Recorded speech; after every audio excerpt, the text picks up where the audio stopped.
Okay, we're back, and now we're going to start looking at the constraint system to just get the last of the functionality that we need out of the rig, particularly with having the rotation follow our controls more accurately. And also here at the feet, we need the feet to be staying planted on the ground. So I'm just going to undo that.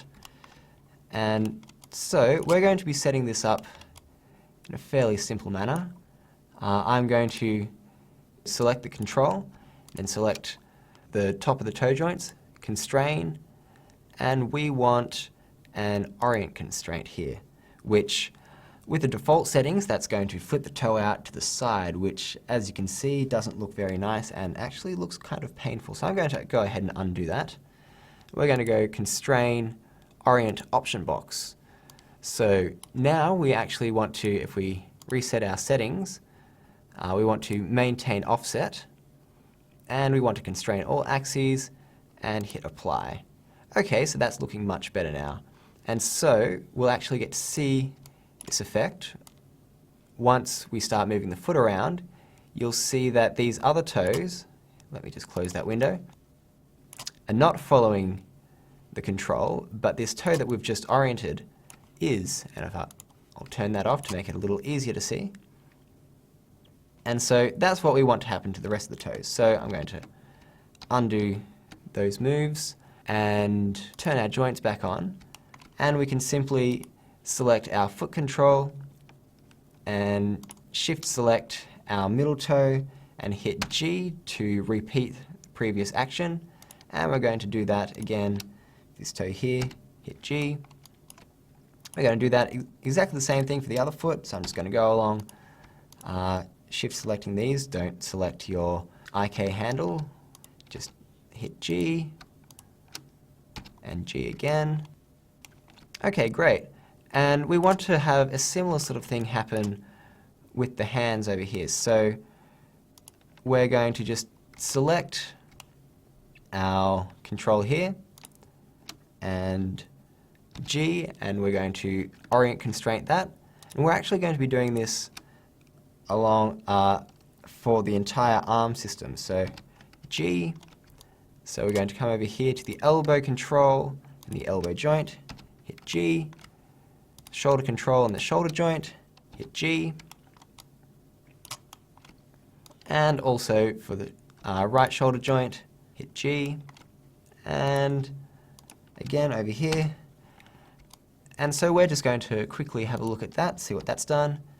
Now we can move our arms up and down. We've got some great movement here and all the geometry is following. Okay, great. And if we go and double check our foot, yes, that's all working nicely. The foot is staying planted on the ground except for when we're hyperextending, but we'll avoid that in animation. Okay, great. So they're set up and ready to go. I'll just undo that movement.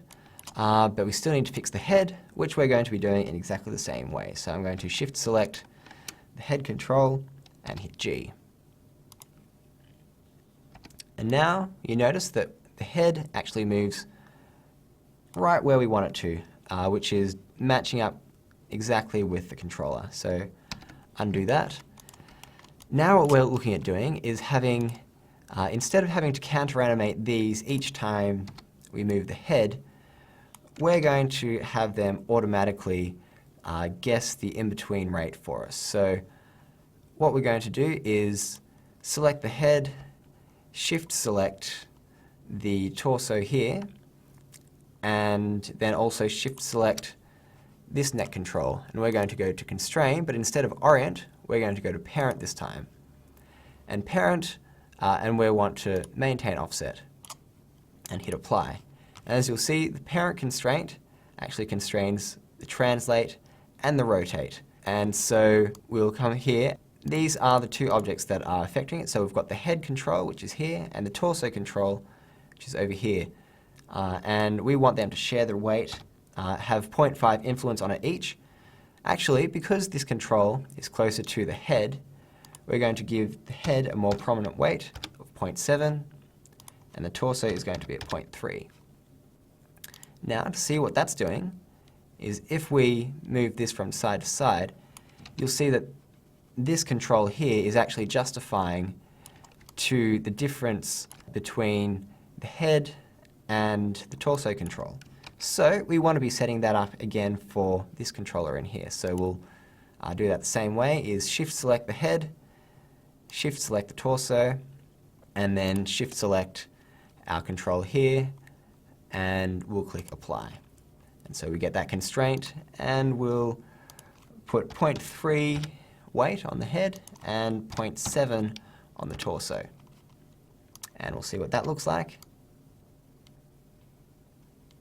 Brilliant. Now we can move those around, and we get some nice movement from that. I'm just going to go ahead and undo those. And that is our basic rig setup. Oh no, wait. We're going to do the same thing for this stomach control here in between the stomach, and shift select the hip, and then shift select that and click apply. Come down here, and because that's roughly in the middle, we're going to keep those at 0.5 each. Okay, excellent. And so if we look around here, we've got our functionality of our arms and of our legs. But one of the things that we do want to put together quickly is this actual controller here isn't doing anything at all. So we're going to look at that next, which is also a constraint. What we want to be doing is clicking this control here, and we want it to actually be an aim target for the point of the knee. So we'll click that and shift select our IK handle. We'll close our parent constraint window, go to constraint and pole vector.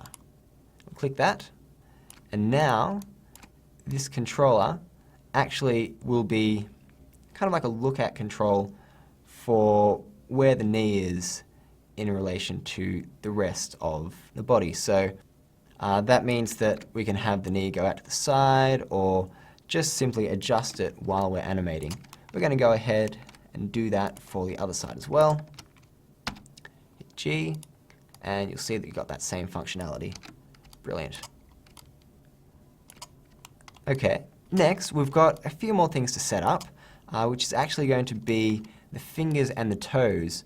Now, the system that we're going to set up on the toes is going to be a simple curl system with curl and spread. You can set up a reverse lock foot for creatures like this, as well as for humans and humanoid creatures. But if you want to have a look at that further, you can always check out the leg tutorial that I've made earlier. And so for this one, we're just going to set up the spread and the curl in the toes, and we're going to do the same for the hands and the fingers. So we'll look at that in the next tutorial.